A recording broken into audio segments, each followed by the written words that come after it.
책 습관 생존법. 안녕하세요. 우리들의 책 습관 강주연입니다. 잘 지내셨어요? 사람들을 모으는 힘, 인력을 가진 분들이 계십니다. 우선 사람을 좋아해야겠죠? 매력도 있을 겁니다. 남들이 좋아하는 무언가를 가졌을 겁니다. 사람을 모으면 좋은 점이 뭘까 생각해 봅니다. 우선 정보가 모입니다. 재미도 있을 겁니다. 수다 떨면서 하면 고된 노동도 견딜만 합니다. 사람만큼 제각각 낀 것도 없으니 지루할 일도 없을 겁니다. 게다가 변수도 많죠. 한 사람당 100길이니 말이에요. 그뿐이 아닙니다. 사람은 새끼도 잘 칩니다. 사람이 사람을 불러 모으니까요. 그래서 영향력이란 말이 있고 인력이 생깁니다. 인스타도 유튜브도 인플루언서란 직업도 모두 그런 원리로 이루어집니다. 그러니 요즘은 책도 구독자 수가 많은 블로거나 유튜버, 브런치 작가들이 내는 거겠죠. 여기엔 함정이 있습니다. 권력이죠. 사람을 모으면 힘이 생깁니다. 사람이 많아지면 사람을 다룰 일이 생기니까요. 그러면 마음대로 하고 싶어집니다. 마음대로 되는 것을 보면 힘자랑의 매력을 느낍니다.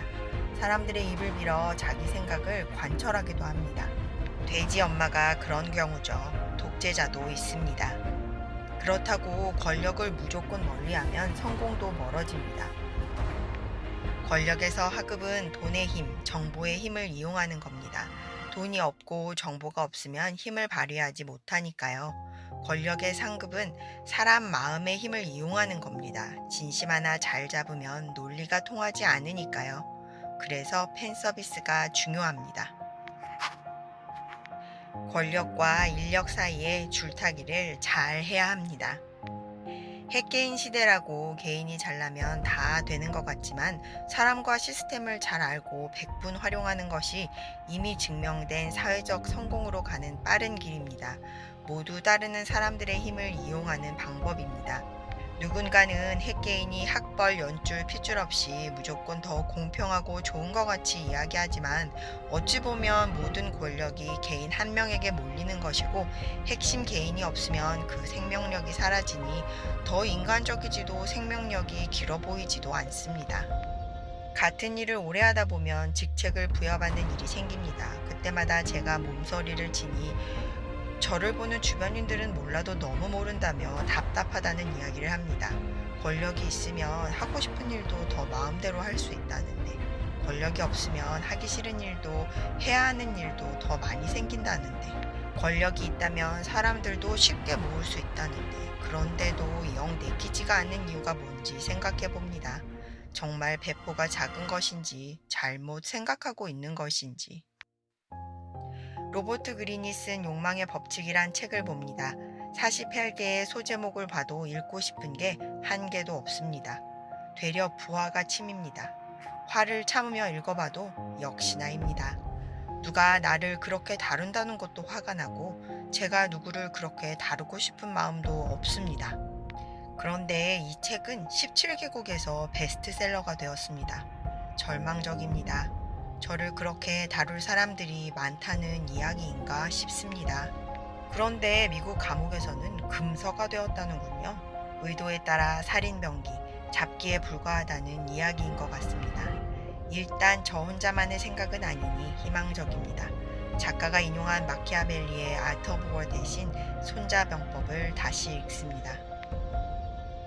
병법이 사회에서 살아남기 위한 자기계발서가 되었습니다. 우리가 사는 사회가 곧 전쟁이란 의미겠군요. 아, 그거였네요. 전 싸울 마음이 없습니다. 싸울 마음이 없는데 자꾸 싸우자고 시비를 거니 피곤하기도 하고 거추장스럽기도 합니다. 싸울 의지가 없는 장수는 병사를 거느리면 안 됩니다. 질 것 같으니까 피하는 거라는 조롱, 싸우지도 않는 것은 비겁하다는 비난은 어쩔까요? 하기 싫어도 해야 하는 싸움이 슬픈 것은 이해가 됩니다. 질까봐 두려울 수도 있는 것도 이해가 됩니다. 남의 권력이 불안한 이유야 제 자유 때문이라는 것이 대번에 이해가 되지만 제가 갖는 권력이 불안한 건 애착과 기대 때문이 아닐까 생각해 봅니다. 내가 갖는 권력이 자연스레 소멸하는 것을 보고 싶지 않은 애착, 내가 가진 권력이 영원하길 바라는 기대, 그것으로부터 자유롭지 못해서 처음부터 바라지도 않는 것은 아닌가 생각해 봅니다. 48개의 권력의 법칙을 모두 통달한 사람이 48개의 법칙을 역시 통달한 사람을 만나면 어떻게 될까 궁금합니다. 세계적으로 유명하다는 경영자들은 하나같이 사람됨이 중요하다는 이야기를 합니다. 그들에게 권력의 법칙 정도는 잡기에 불과하니 진정한 승부는 사람됨에서 나나 봅니다. 언젠가 있을 결승전을 위해 사람됨을 간직하기는 여간 어려운 일이 아닐 겁니다. 초록시도 길게 돌아 인간 본성의 법칙이라는 조금은 더 흥미로운 책을 나중에 쓰셨구먼요. 어딘가에서 동양은 위에서 아래로 흐르고 서양은 밑에서 위로 흐르는 사고방식을 갖고 있다던데 맞는 말인가 싶습니다. 세계화 덕에 한 방향으로 흐르질 않으니 정신은 좀 없습니다. 권력을 가지고 논다는 게 쉬운 게 아닌 줄 깨달으니 못하는 것도 거북스러운 것도 더 이상 창피하지는 않습니다. 제갈량의 총명함을 모르는 사람들은 없지만 결국 삼국을 통일하지는 못했다며 유비의 인품도 제갈량의 비범함도 권력을 다루는 능력 앞에 소용없었다고 이야기하는 친구는 아마도 세대를 넘어 전해지는 유비와 제갈량의 영향력보다 이미 사라지고 없는 나라의 통일을 더 치는 모양입니다.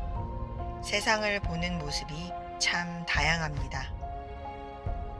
모두 총칼 들고 싸우면 집에 있는 아이들은 누가 키우나, 싸우고 돌아오면 쉴 집은 누가 데우나, 지치고 힘들 때 마음에 위로하는 노래는 누가 하는지 위안 삼아 봅니다.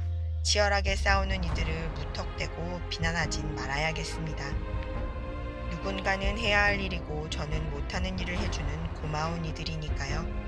저도 살아남기 위해 싸우지 않고 이기는 방법은 무엇인지 궁리해 봅니다. 감동. 이런 녀석이 있네요. 저는 무엇으로 적들을 감동시킬 수 있을까요? 재주는 미약하고 인력도 빈약하니 우직하게 사는 모습만 남습니다. 갈 길이 멀어 보입니다. 즐기는 수밖에 없겠습니다. 여러분의 책 습관은 어땠어요? 습관 삼아 돌아올게요. 우리들의 책 습관이었습니다.